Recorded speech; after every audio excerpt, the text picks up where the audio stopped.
know, because I'll be mentioning these a lot.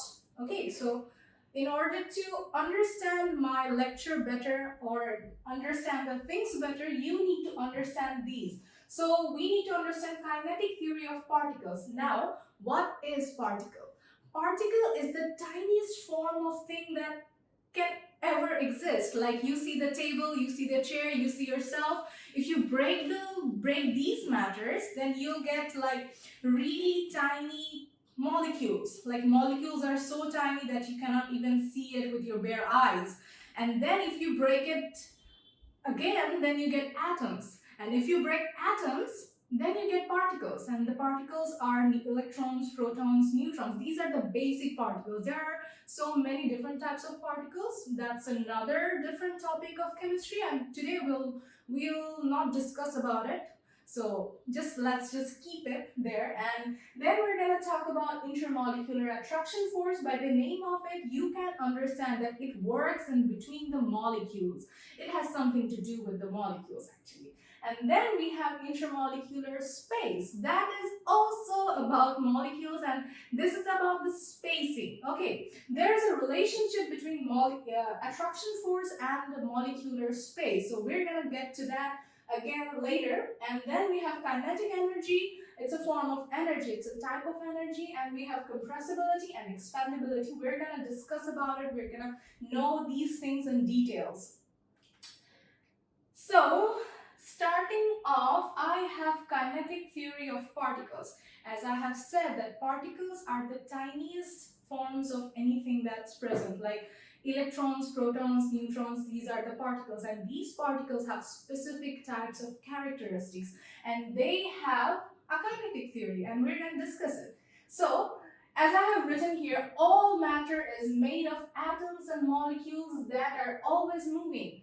And these atoms and molecules, you get atoms from, breaking a molecule. Molecule is basically some combo of two or different types of atoms or same types of atoms. If you break a molecule, you get atoms. If you break an atom, you get electron, proton, and neutron, and these are the particles. So these particles are always moving. They're constantly moving. You see okay, let's not get into that. And then there is, these particles hold kinetic energy.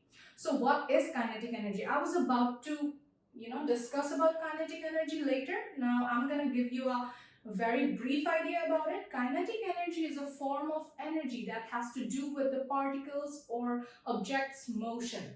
If something is in motion, then that object has some certain amount of kinetic energy. That energy you get by your movement. Okay, it's proportional to the velocity and the mass of the object or particle as well. The heavier the object, the more kinetic energy it has. Then these particles has kinetic energy. Why they have kinetic energy? The only energy these particles has is kinetic energy, because they are always moving.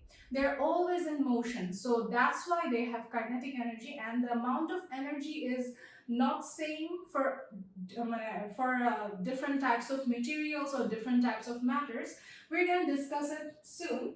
Then they move in random directions. They're always moving, like they're so much in motion. They conflict with each other. They just stay in the material or they stay in the matter. If you see an iron bar, irons and different types of metals, they are considered good conducts. They are good conducts, or conducts are basically those materials which can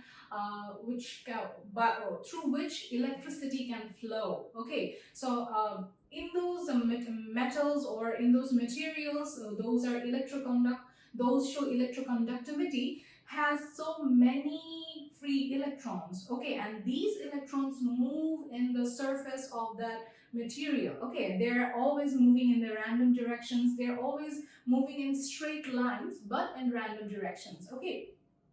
Next on, we have kinetic energy is proportional to the temperature. So what I meant here is that if you increase the temperature, then kinetic energy also increases of those particles. And how is that possible? Now, I have to ask you that how will you increase a matter's temperature? The answer is yes, by providing it heat, right? If you provide it heat, then the temperature increases at a certain amount of point or somehow.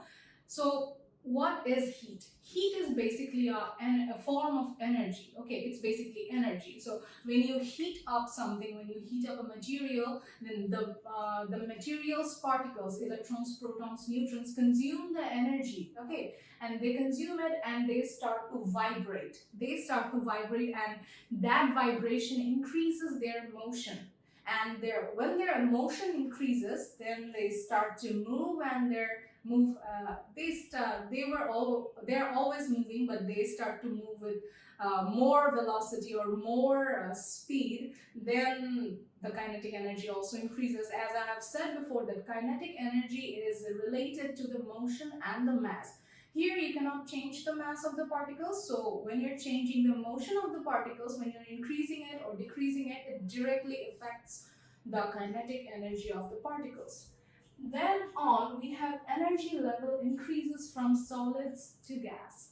Now, what I meant here was that in the solids, the molecules are really packed together. They stay together, and in the solid, the molecules are not so, stacked together. They're like slightly a bit far from each other, and in the gas, they're way more apart from each other. Okay, so why the energy increases? You see, by energy I meant kinetic energy, and kinetic energy has to do with motion, has to do everything with motion. If you're not in motion, you cannot gain or have kinetic energy. It's that simple. So in the solids, the molecules or the atoms or the particles are really tacked together. They're not in motion. Okay, they're staying in one position, they're staying with each other, they're holding themselves together.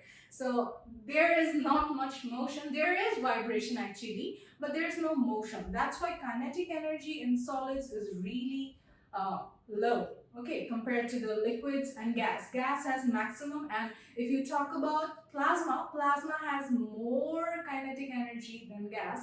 You can actually make a gas, convert a gas into plasma. Okay, plasma is basically ionized gas, and we're gonna discuss it later soon. So that was all about kinetic theory of particles. I think I have kind of made you understand this.